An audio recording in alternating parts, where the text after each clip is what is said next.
Pennsylvania. Good afternoon, everyone. Good afternoon. Bob and Christina, thank you so very much for that introduction and for your friendship. And as I've said to all the friends and leaders on the stage with me, we had a chance to speak ahead of time. I thank you all for everything that you are doing and the courage you are showing. You know, this is an extraordinary climate right now. And I think we all recognize the courage that you are each showing to speak out so publicly and to put, as we are saying, because we truly believe in country over party.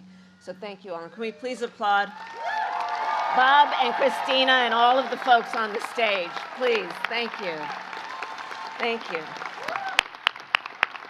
Truly, truly. Thank you. So if you all have a seat, please do sit. Yes. So as I think everyone here knows, we meet in a place that holds a very special meaning for our country. Here on Christmas night, 1776, General George Washington and over 2,000 troops crossed the icy Delaware River in darkness, then marched to Trenton, where they surprised an outpost of enemy soldiers and achieved a major victory in the American Revolution. And after we won the war and achieved our independence, delegates from across the nation gathered not far from here in Philadelphia to write and to sign the Constitution of the United States.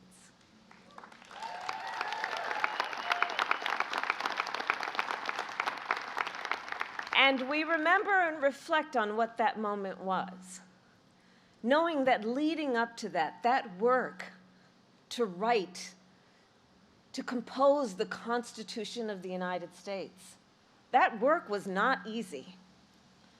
The founders often disagreed, often quite passionately. But in the end, the Constitution of the United States laid out the foundations of our democracy, including the rule of law, that there would be checks and balances, that we would have free and fair elections, and a peaceful transfer of power.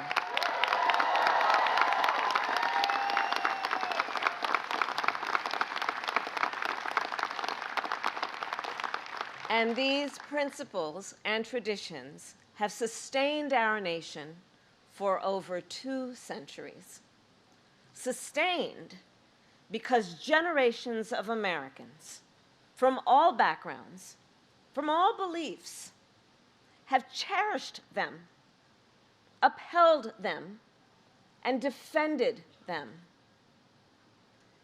And now, the baton is in our hands. So I am joined today by over 100 Republican leaders from across Pennsylvania and across our country who are supporting my candidacy for President of the United States. And I am deeply honored to have their support. Some served in state houses, some in the United States Congress. Some worked for other Republican presidents and presidential nominees, including Mitt Romney, John McCain, George W. Bush, George H.W. Bush, and Ronald Reagan. And some today served in Donald Trump's own administration. We also have with us Republican voters from here in Pennsylvania and beyond, who have been active in their Republican parties for years, who have supported Republican candidates up and down the ticket. Now, I say all that to make an obvious point. In a typical election year, you all being here with me might be a bit surprising, dare I say unusual. But not in this election. Not in this election. Because at stake in this race are the democratic ideals that our founders and generations of Americans before us have fought for. At stake in this election is the Constitution of the United States, its very self. We are here today because we share a core belief that we must put country before party.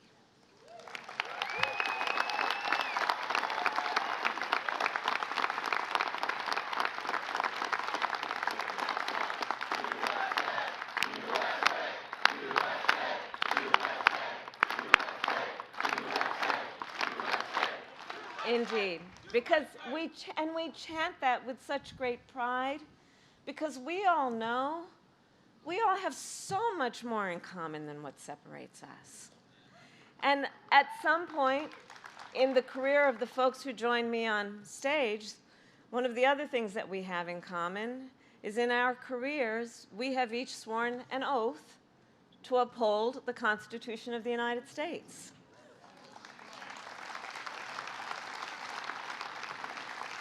And so we know that sacred oath must always be honored and never violated, and that we should expect anyone who seeks the highest office in our land would meet that standard.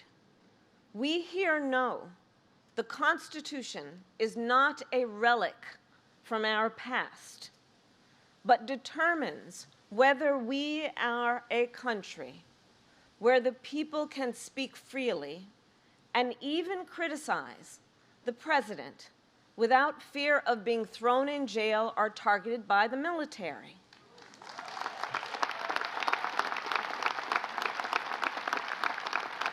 Where the people can worship as they choose without the government interfering.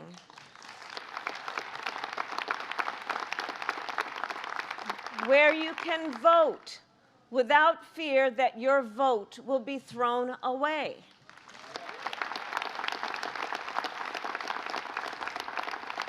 All of this and more depends on whether or not our leaders honor their oath to the Constitution. I have sworn an oath to uphold the Constitution 6 times, including as Vice President, as a United States Senator, and as the top law enforcement officer of the largest state in our country.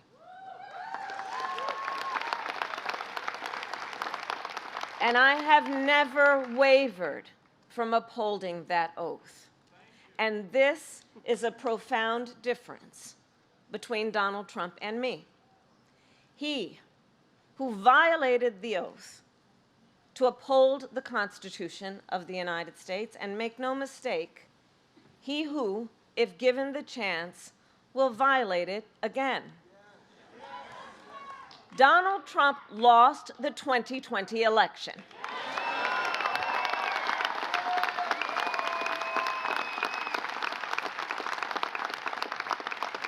And he refused to accept the will of the people and the results of a free and fair election.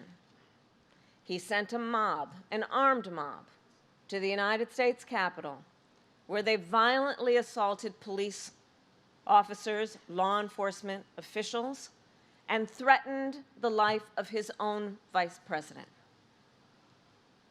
And he refused to engage in the peaceful transfer of power. Were it not for the courage and patriotism of Vice President Pence that day, Donald Trump might have actually succeeded in overturning the will of the American people.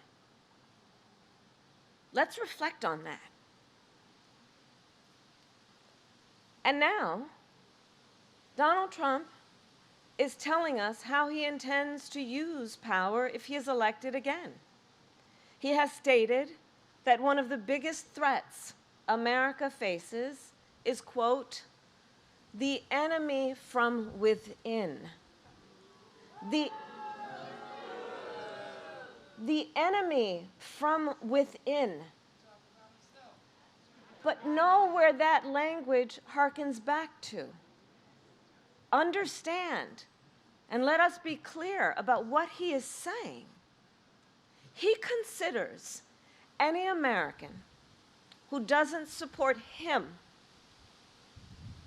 or bend to his will to be an enemy to our country.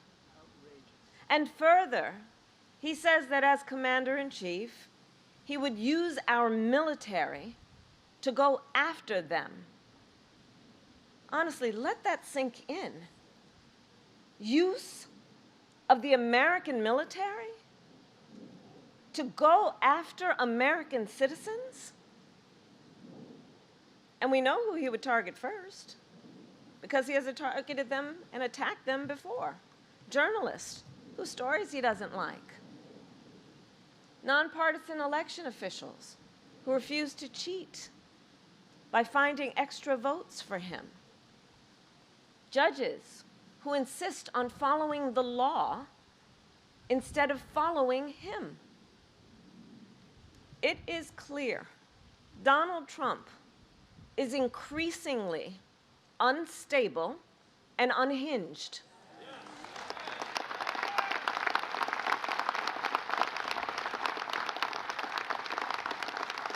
And he is seeking unchecked power.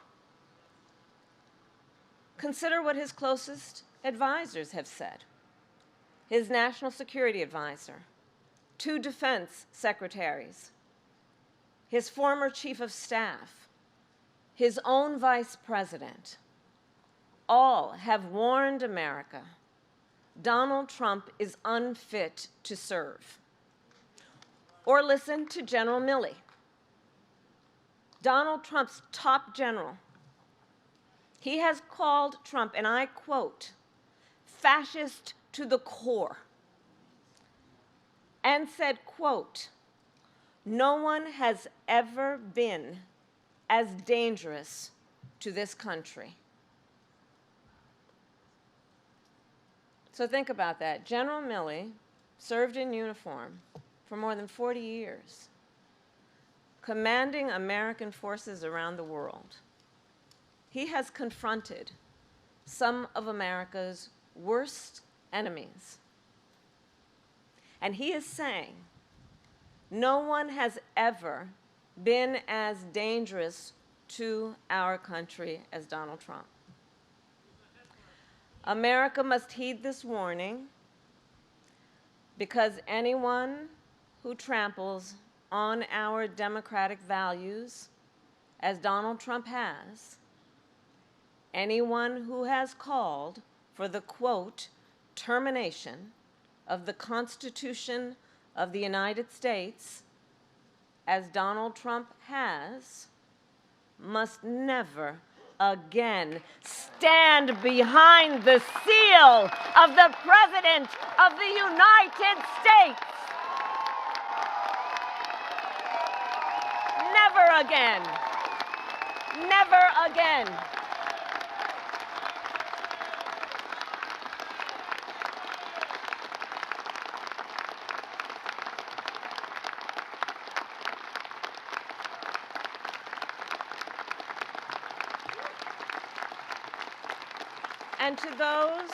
And to those who are watching, if you share that view, no matter your party, no matter who you voted for last time, there is a place for you in this campaign.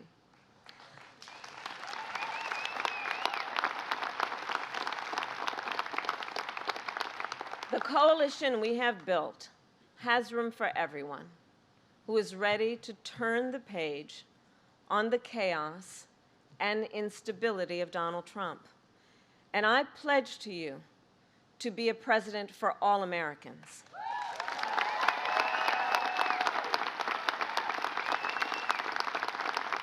And I take that pledge seriously. I take that pledge quite seriously. So as I've mentioned, many of you know, I spent a career as a prosecutor in law enforcement, and I will tell you, I never asked a victim or a witness, are you a Republican or are you a Democrat? I never asked of anyone who needed help, if anyone who deserved attention, where were they registered and who did they vote for? The only question I ever asked was, are you okay? And that is the kind of president I pledge to you that I will be. That is my pledge to you. Because we have too much to do and too much good work to do to be relegated to requiring each of us to be in some silo, disconnected from each other. There's too much good to be done. And the challenges that we face as a nation require us, if we truly want to create solutions and strengthen our nation, the approach truly requires that we understand we're all in this together. This is so much more than rhetoric or a campaign. It really is about tapping into the spirit of who we are as Americans. Because we are all in this together. We are all in this together. And so I pledge to be a president who actively works to unite us around our highest aspirations. I pledge to you to be a president who is realistic and practical and has common sense, and to always fight for the American people.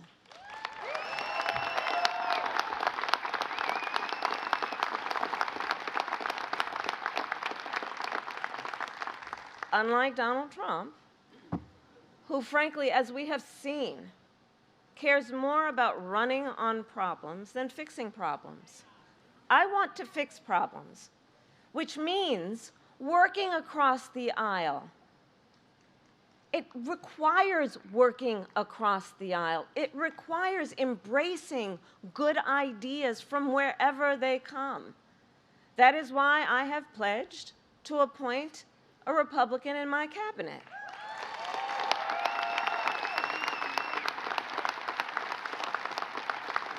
That is why I have pledged to establish a council on bipartisan solutions to recommend to me common sense solutions to some of the most pressing issues facing our country.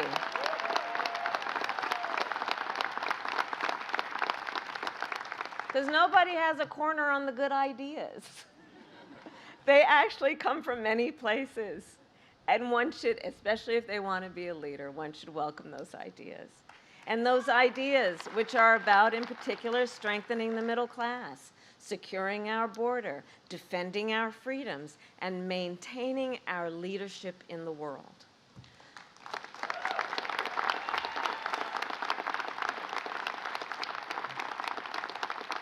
And all of this is to also say that I believe for America to be the world's strongest democracy, we must have a healthy two-party system. Because it is when we have a healthy two-party system that leaders are then required to debate the merits of policy and to work, yes, across the aisle, regularly and routinely to get things done.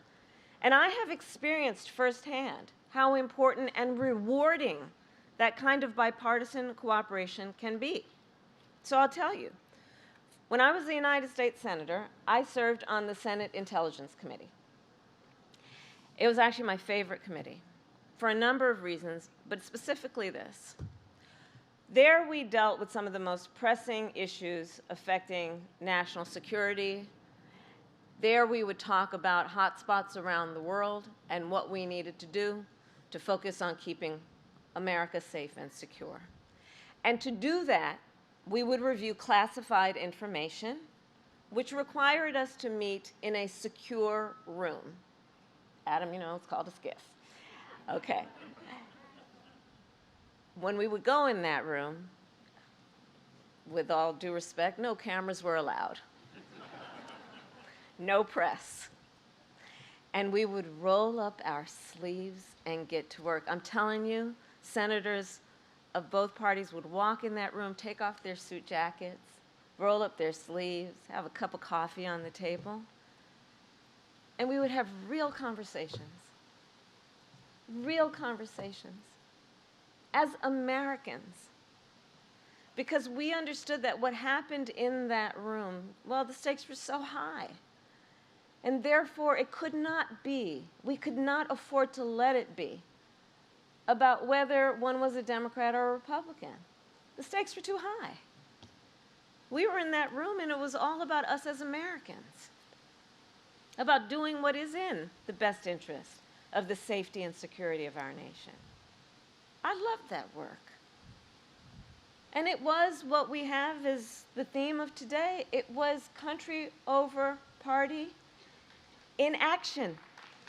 In action. So I know it can be done. And that is the standard of leadership and the aspiration that I have in terms of how we will work when, with your help, I am elected President of the United States.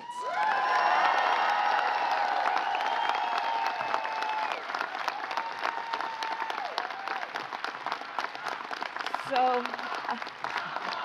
thank you.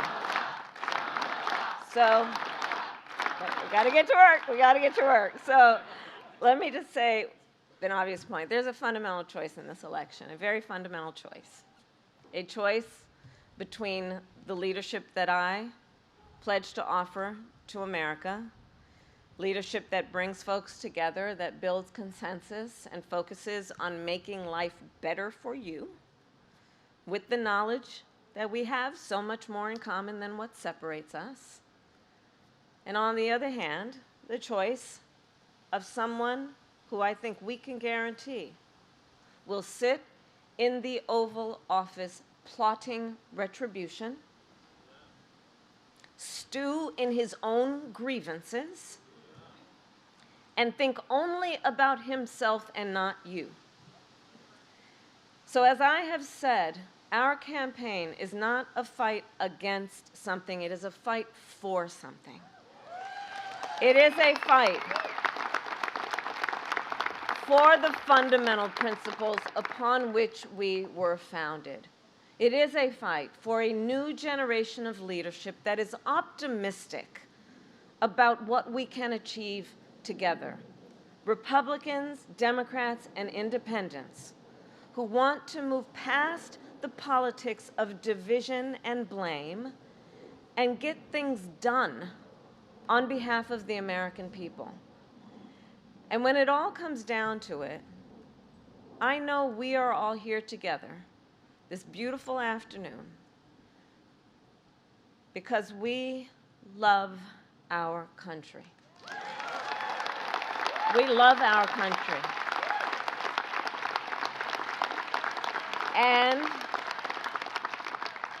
And we are here because we know the deep privilege and pride that comes with being an American, and the duty that comes along with it.